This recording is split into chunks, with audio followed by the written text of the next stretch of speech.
제일 제가 가슴 아팠던 얘기가 뭐냐면 환자가 했던 말이에요. 처음에 들어올 때 그랬죠. "원장님 죄송해요." 이러고 왔어요. 그래서 "왜?" 그랬더니 "선생님이 하지 말라는데 이렇게 제가 했어요." 그래서 "아 왜 그랬어요 근데?" 이렇게 얘기를 했더니 그 친구가 그렇게 말을 하더라고요.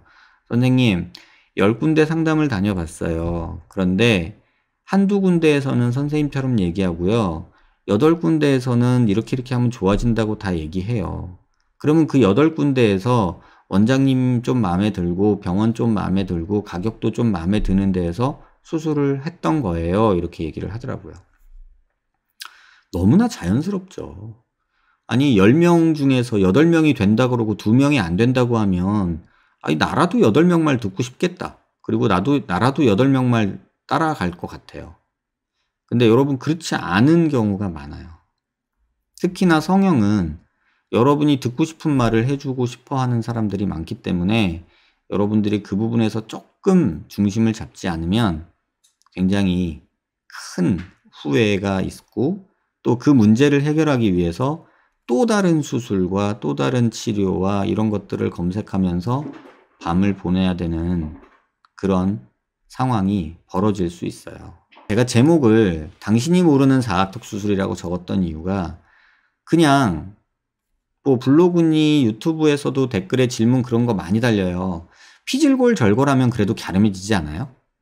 교근축 수술하면 되겠네. 얼굴 지읍하면 되겠네." 인제 막 이렇게 되죠. 이런 거 저런 거 아무리 얘기를 해 줘도 뭐 이런 예를 들면 이러자고요. 뭐 "피부가 두꺼워요. 교근이 두꺼워요. 뼈가 두꺼워요. 넓어요." 그러면 환자들이 뭐라고 하냐면요. 그러면 지방흡입하면 되겠네, 피부 두꺼운 건. 그리고 근육 두꺼운 건 교근 절제술 하면 되잖아요. 뼈가 넓어요. 그럼 피질골 절제술 하면 되겠네요. 말은 되죠. 말은 되는데 현실은 어떻게 돼요? 이런 턱 라인이 만들어진다는 얘기예요. 그럼 '이거 괜찮은데?' 라고 생각하면 그렇게 하시면 돼요.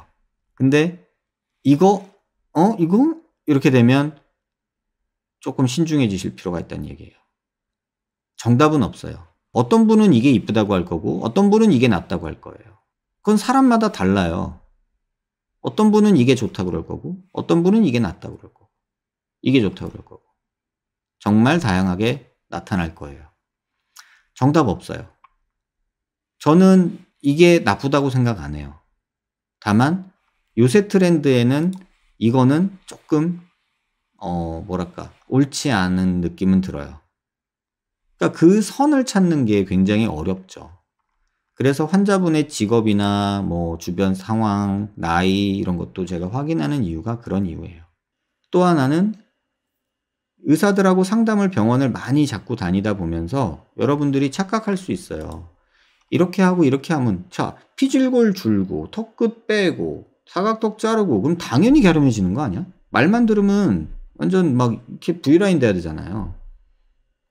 근데 현실은 그렇지가 않다는 거예요. 그 부분에 대해서 여러분들이 쪼끔은 냉정하게 판단하셔야 돼요.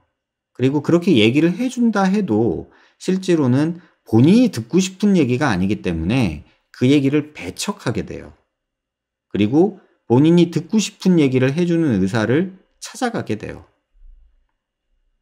그리고 꿈꾸죠. '이렇게 되겠지?'라고. 근데 막상 수술을 하고 났을 때 본인이 생각했던 그 모습이 아니면 굉장히 많이 실망하고 놀라게 되는 거죠. 그래서 여러분들하고 오늘 공유해 드리려고 했던 많은 모습들이 이제 이런 모습들이 저는 지금 한 7-8 년째 계속 보고 있는 내용들이에요. 수술은 아직 뭐 어떻게 하셨는지 어쨌는지 모르지만 저한테 이렇게 상담만 받고 가신 분이 나중에 어떤 결과를 선택을 하시고 어떤 모습으로 살아가게 되실지는 저는 몰라요. 다만 제가 해 드릴 수 있는 거는 제가 경험적으로 느꼈고 제가 문제시 됐다고 봐졌고 그런 여러 부분에서 이런 식으로 가이드를 해 드릴 뿐이에요. 어떤 분들이 그런 말 하더라고요.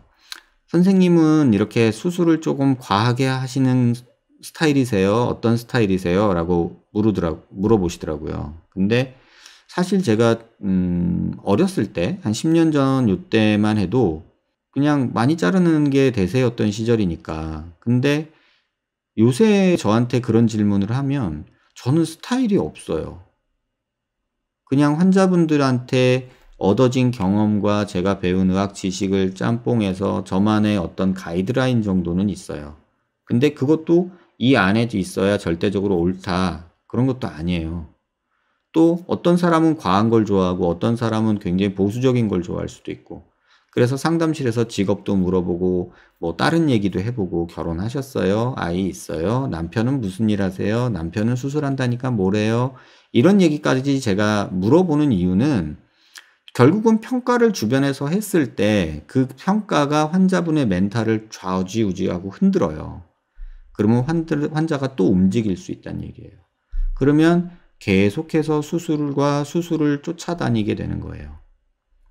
그러지 않으려면 객관적인 시선으로 자기 얼굴을 보고 제가 주는 이러한 데이터들과 설명으로 본인들이 조금은 냉정하게 받아들일 수 있어야 되는데, 대부분의 환자에서는 그러지 못하고 수술을 계획할 때는 듣고 싶은 얘기, 기대되는 효과에 대해서만 듣고 싶은 거죠. 어쩔 수 없어요.